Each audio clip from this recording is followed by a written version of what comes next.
Awesome. So we started this off. You got to give me who you are and what you're doing here, man. Cool. Well, good morning, everyone. My name is Clinton Suh. I'm the head of e-commerce at On.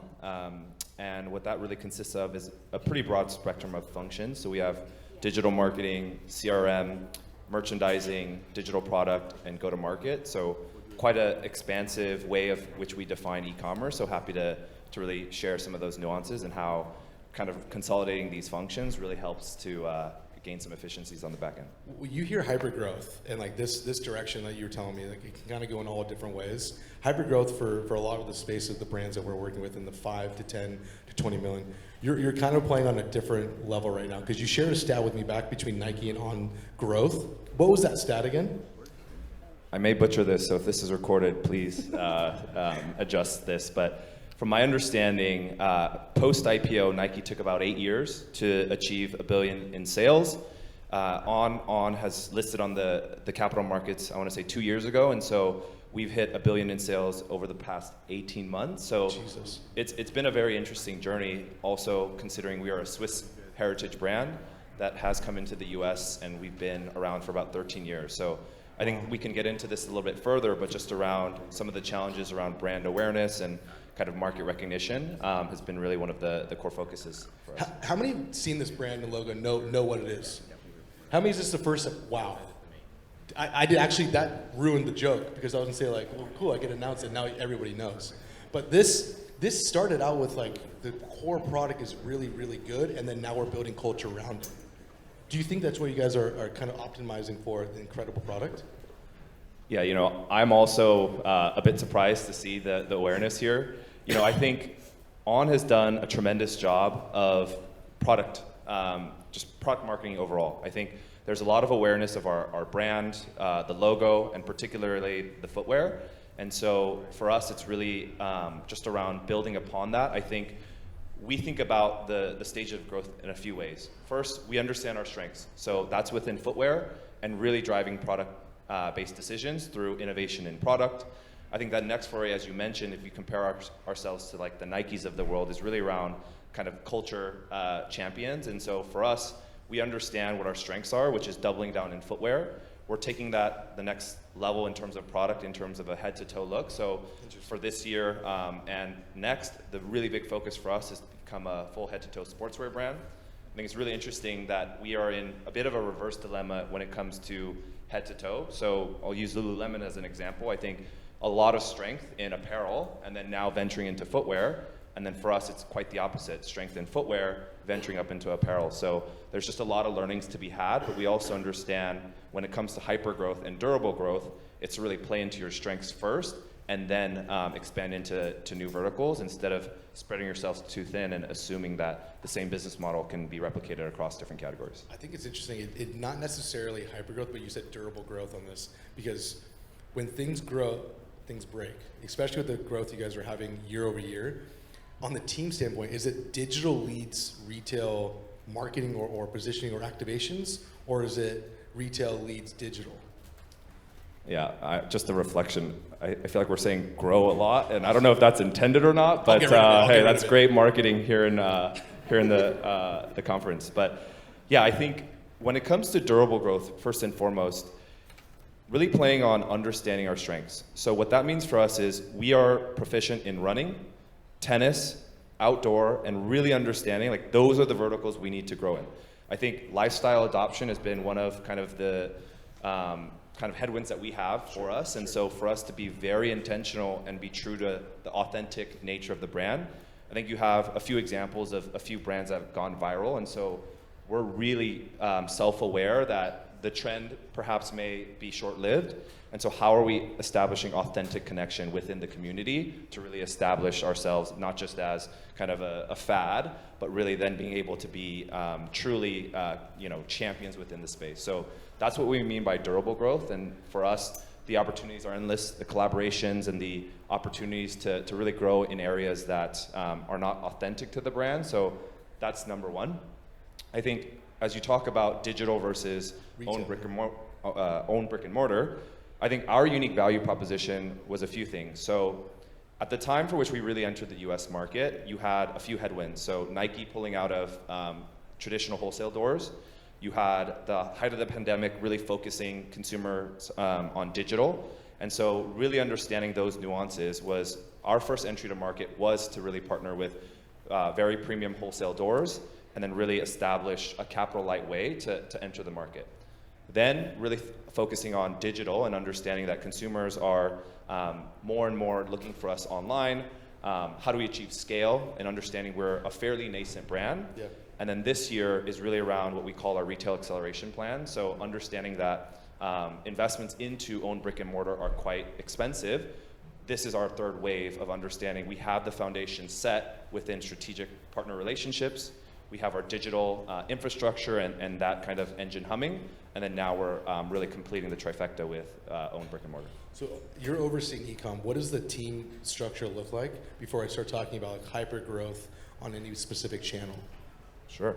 Yeah, it plays a bit to kind of the introduction. So we have heads of each department that sits within e-commerce. You have performance marketing, you have CRM. It always takes me some time. I never really seek to do this in order, but we have go-to-market campaign strategy. We have digital products, so all of our UI, UX. We have our sales enablement. We have our merchandising team. And then we really have our digital marketplace, which is really keeping an eye into the future around consumer trends. No, I didn't hear like creators or influencer department. I didn't hear that. Where would that roll into? Or is that something you guys are building deeper now?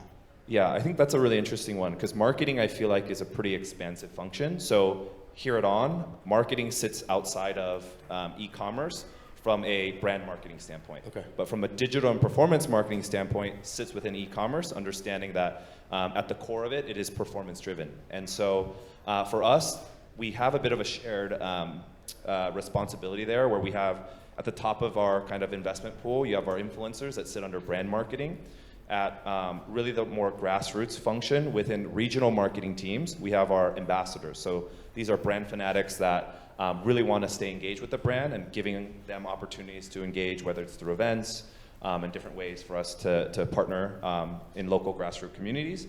And then right in the middle, which you have under performance marketing, is your affiliate function. Okay. So these are creators that are not necessarily perhaps your mega influencers, but those that have a respectable community and a really voice within whether it's fitness, running, tennis. And so really understanding that there is this brand-led creator partnership. You have more of a grassroots events partnership. And then right in the middle of that, we have kind of this opportunity to be performance-driven, driven through the lens of product that can then really supplement. And the analogy I use is that your creators or your influencers are a bit your scholarship athletes. Then you have kind of your walk-ons at the grassroots, and then we have something in the middle where you have kind of your starting line. Sure. So to be able to calibrate those three and use them interchangeably, I think is really the power of the versatility of understanding that you can really tap into all of these networks for different purposes. do you have some that are measured on performance of revenue that they drive, and some you're like, yeah, they're pretty more brand? Yeah, I would say our celebrity ambassadors are a bit more brand-led, but I do think as there is a bit more attention towards attribution and really understanding the investments and where we can really invest within different verticals, is that I do think we're starting to see a shift around both brand awareness and not siloing that away from performance. Because there are questions around, hey, we launched a campaign with a big athlete. What was the uplift from a geo perspective? What was the uplift within the franchise for which they operate under? So perhaps it's not directly attributable at this stage, but that's really where the affiliate network comes in, where we have direct one-to-one attribution with the products that we're seeding and really being intentional about how to tell that story at the time for which we're launching campaigns surrounding that. So on digital, you shared it with me a little bit at the back, but majority of revs coming on the .com space. Did everything is done from your own team? Like you don't really have partners or tech stacks that you use outside. What would be like a normal week or like an execution of a campaign launch? Walk me through that. What would that look like?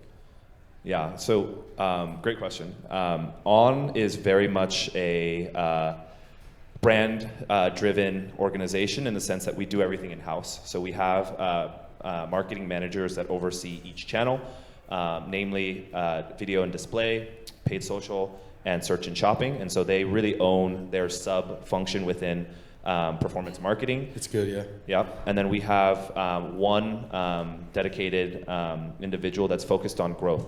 So really thinking through not just what works today, but investments into the future, whether it's the different formats within existing platforms or new platforms overall.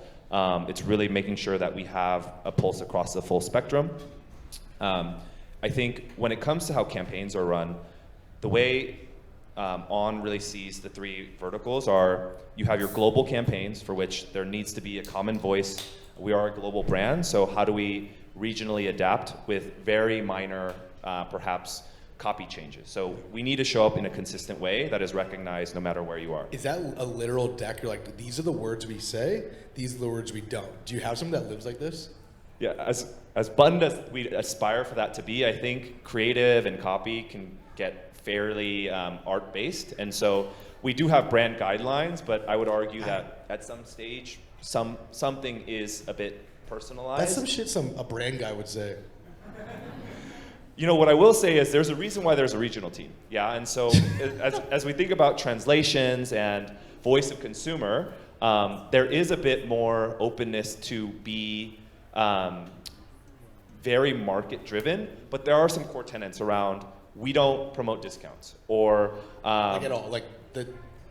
Yeah, so None. we've taken a very strong stance that our product innovation is going to lead us through durable growth. And so I think what's really interesting as we think about marketplaces is that when you traditionally combat Amazon, it's to prevent price arbitrage and really control pricing. But for us, our average selling price on Amazon is,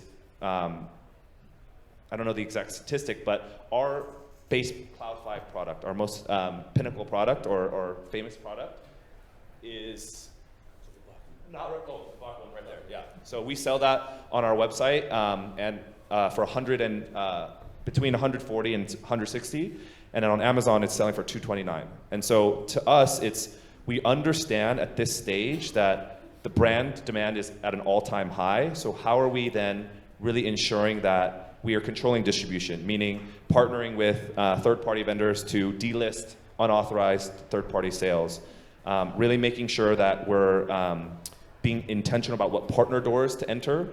So there's a very strategic conversation that happens when a Nordstrom or an REI or some of these partners that really want to distribute the product. And so it's around making sure the marketplace is clean and ensuring that we can get the right product in the right places. Because if we don't, then we'll compete on price. And we all know that's a race to the bottom. So distribution strategy is another area that we're really focused on.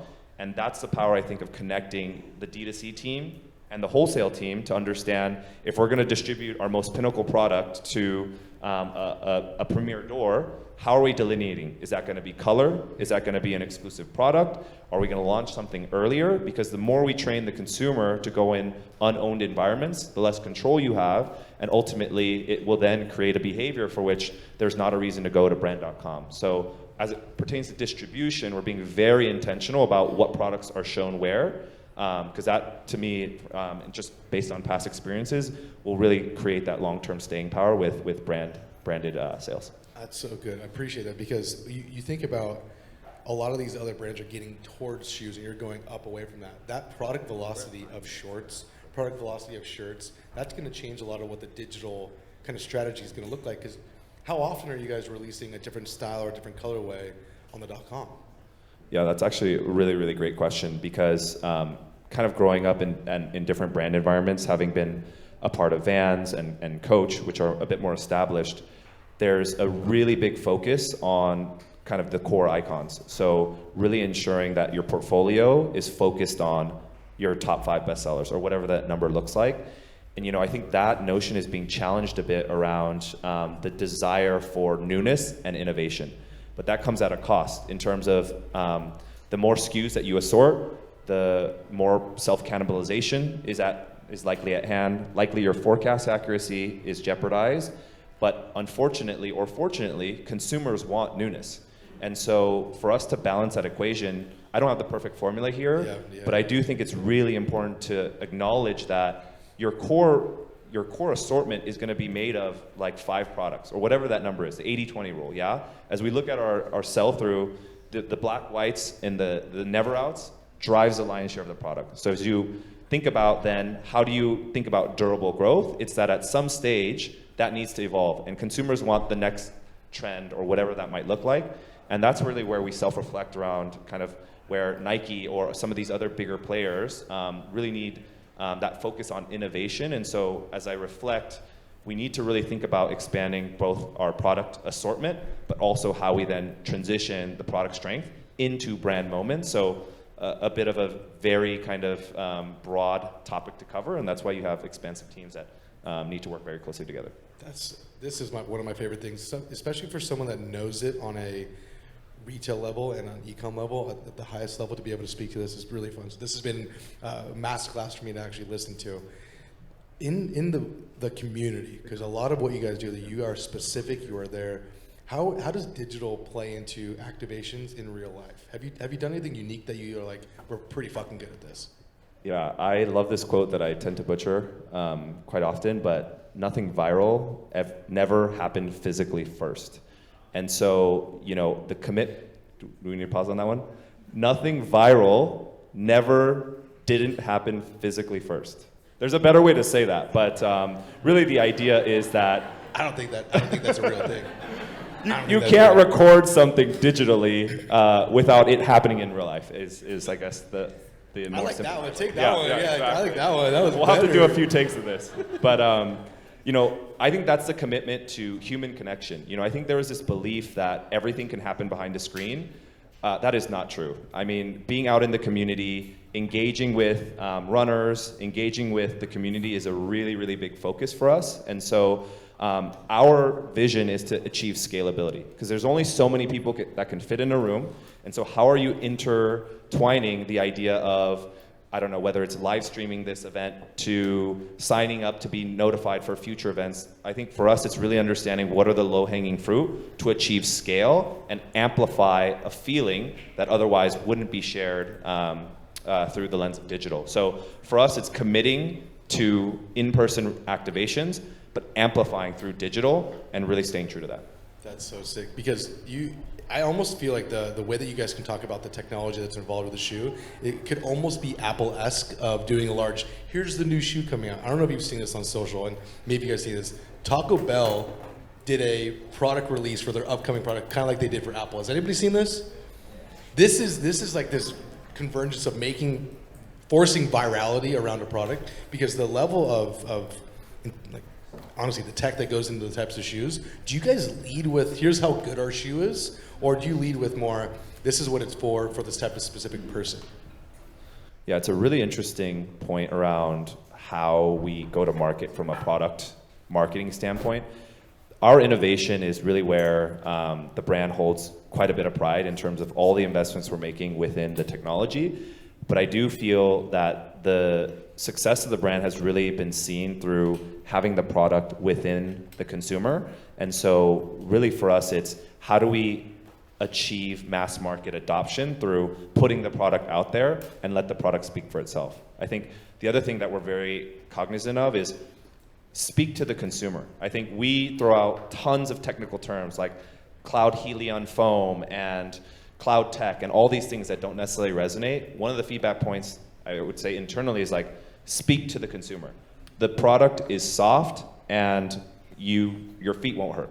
And I think that's where the power of social comes in, where you can really have that authentic way to connect with your community and use the voice of the authentic creators versus if you have a premium brand design and ethos, one would argue we can't just throw large letters of soft everywhere. So I think it's really understanding kind of what channels and media make sense to be aspirational and showcase kind of a brand film that is intended to inspire versus then convert that and really take that strength and convert it into a perhaps more authentic channel like a TikTok or what have you and amplify through that way.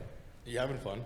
So much fun. Is it? I'm seeing this like red timer and it's like giving me some anxiety here. It's like, it's like big and red. So we're just watching it down. But you shared a little bit about like, obviously the growth is insane, but there's a lot of things that actually can kind of break and kind of go into a direction where you're like, we're trying to go as fast as we can. It's a mixture between product and people and a little bit of the dollars to continue to market. You're at a different size now, but if you have someone that's We're a $1 million a month, speaking to me, right? I'm a $1 million a month brand. I'm selling drinks online, and I'm trying to get into that $5 million a month, then $10 million a month. Other areas are like, hey, like, be aware of this. Because even though you're at this size, you're still developing new channels and cracking channels. Yeah, a few ways to answer this. One, in a very tactical sense, there is this notion of just throwing people at problems. And for us, as we think about growth, we put a matrix against people, tech, and process. And so really understanding what each decision point requires, whether it's taking a step back and investing into a system that may perhaps achieve scale 5 years down the road versus take a grassroots solution and continue to build on top. And so for us, it's really being very intentional about how we're thinking about growth, both in terms of short-term, mid-term, and long-term. And so for us, that's the framework that we consistently apply to make sure that we're not being so focused on tomorrow, but also making sure that we're constantly innovating for the future. Is there anybody that's wearing ons now? Do you have a question? Do you want to ask him anything? He actually didn't even want me to ask that. So that's awesome. So now everybody's watching. Awesome. So we are making a big introduction into tennis this year through the lens of apparel. So we've signed a few mega stars. So Joao Fonseca, he's the top Brazilian player in the world. We have Roger Federer as a key investor. But really the focus is around tennis as a lifestyle brand. I think just from our observation, there's no really dominant player in that space. And so for us to come at it through the lens of a full head-to-toe look and really understanding that the new wave and the new generation is coming to be. I mean, the big three is no longer really at the forefront of that, and you have this next wave of really influential, aspirational athletes. So how we leverage the power of athletes to create that brand aspiration, I think, is another area that we'll really look to go big in. Thank you, brother Clinton. Very well done.